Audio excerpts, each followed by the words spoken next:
I was having a chat with an old friend yesterday, having a coffee and a catch-up. We got onto the subject of religion and how it can inform and shape our lives and choices. Joining me now in the studio to speak about that subject and how it has shaped her personally is Joe Gideon, Member of Parliament for Stoke-on-Trent Central. Welcome, Joe. Thank you for coming on to BBC Radio Stoke. It's an absolute pleasure. Joe, can I ask, what are your first memories around religion? So my first memories probably are going on holiday as a very young child to my family in Wales, all of whom were Welsh Methodists, and attending chapel sort of 3 times on a Sunday, and listening to the most amazing sermons, but in Welsh. And I don't speak Welsh, so I could hear the passion, I could hear the what it meant to the people, and obviously to listen to the wonderful music in chapels in Wales. That really inspired me. So that was my kind of first memory of religion as being really motivational, I guess. 3 times a day. I mean, I'm a vicar. I think I struggle just going once. Well, so morning and evening service, and then Sunday school, of course. Of course, and that's that in between the morning and the evening service. Yeah. Were you taught in Welsh when it came to, say, Sunday school, for example? Well, yes, everything was in Welsh. As I say, unfortunately, I don't speak it, so I experienced it as an outsider, and I guess that's why I kind of understand what it's like to be on the periphery, but have contact with religion. But then, obviously, as a child as well, I went to church every Sunday, Church of England, and so for me it was also very much about tradition and routine. And those ritual rhythms, they become ingrained in your life. But over the years, has the battering of life choices and circumstances shape the way you view religion from when you were young to maybe sort of going through your teens and then into your first sort of throes of adulthood? So I remember making an active choice not to be confirmed when I was about 14. I was a Sunday school teacher at that point, and I felt that for me confirmation was like joining the club but being a fully paid member, and at that point I wasn't sure that whilst religion was really important that I could make that commitment, because it felt to me like a really serious commitment, and I guess ever since then I find great comfort when I go to a service in church, but I also am really interested in other faiths, and so sort of it felt almost like being a member of one club means you can't be, you're not as engaged with the other clubs. That is a very wise, maybe authentic choice you were making at the age of 14. How did your family, friends, and the culture that surrounded you react to your lack of confirmation, but your affirmation within your own, choice? Well, so my father was agnostic, so it wasn't a problem for him, and in a sense, maybe his example. I mean, he was a World War II veteran. He had incredible faith and a massively strong sense of values, and so maybe for me, I associated that you could have a really strong value set but not necessarily be what I call a sort of an active Christian in terms of the going to church bit, but I do think that having that sense of knowing who you are and what your values are, for me, has been massively important throughout my life. And you mentioned that joining of a club, that sense, that confirmation sort of brought you into the fold. But what was it about the other religions, bar that of, say, Methodism or Anglicanism, that you wished to explore? What are the things that piqued your interest about other religions? It's the humanity, and it's the sense that we share that desire for the sort of, the common good, and I mean, it's often quoted, sadly, in the context of the death of Joe Cox, that we have more in common than what divides us. And in a sense, I feel that if you sort of stand on the periphery, you can embrace all those different things from a kind of non-threatening perspective, if that makes sense. It does.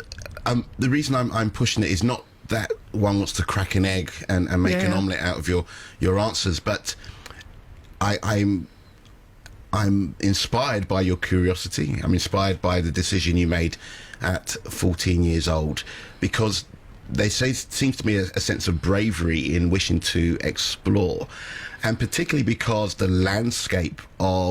religious landscape of the UK has changed massively over the last 40 to 50 years.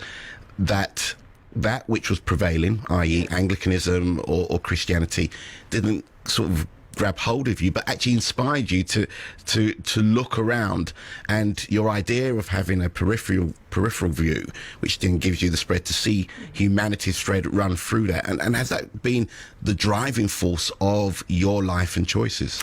Indeed, I think so. So when I was a counsellor, well, we've been about 10 years ago now, I was instrumental in setting up an interfaith group down in East Kent, and I will never forget the bringing together for the first meeting. We had 68 people there who were representatives of different faiths. I didn't know there were that many branches of the Christian faith, but there were also humanists, there were people from the Baha'is, two different sections of the Jewish community, the Imam, I mean really, as many religions as you could possibly imagine. And what struck me was how they all wanted to work together. And I'll never forget, in order to have a sort of a structure, they had to elect a chairman and a treasurer, to be able to sort of become an organisation. And the Quakers, I think, are not allowed to vote.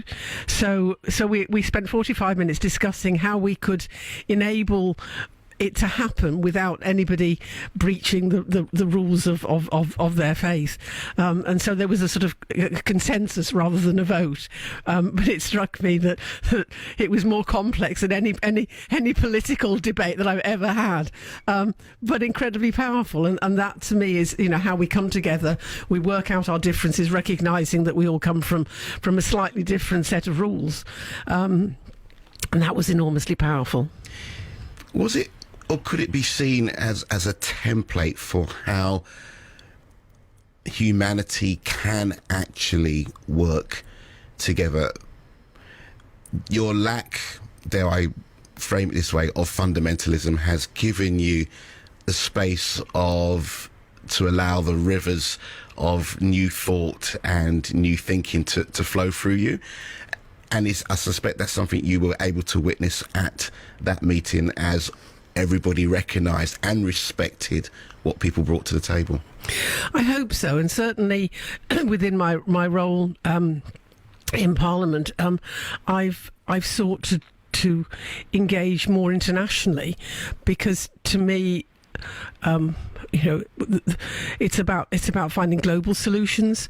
So in the last year, I went to Lebanon, I've been to Israel, and I've met people who fundamentally struggle to talk to each other and listen to arguments, and understood the challenges. But also, I come from a place of belief that there are so many good people out there, and that there are people who make that massive difference, and we have a role to play as sort of in global leadership and as a facilitator of bringing people together.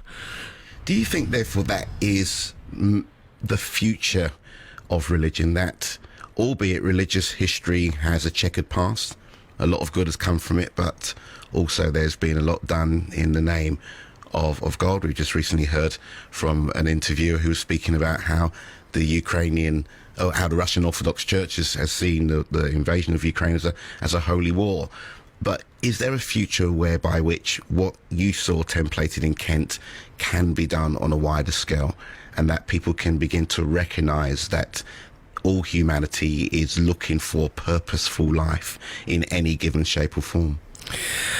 That would be the ideal hope, wouldn't it? I think that we see that people have become entrenched in their worldviews, and I do fear that, although it's a force for good as well, the use of social media has meant that we live more individual lives, and sometimes we only connect with people that seem to speak the same language, and that, I think, is the biggest risk to us coming together and actually listening to other people's perspectives and other people's faiths and understanding the commonality between us.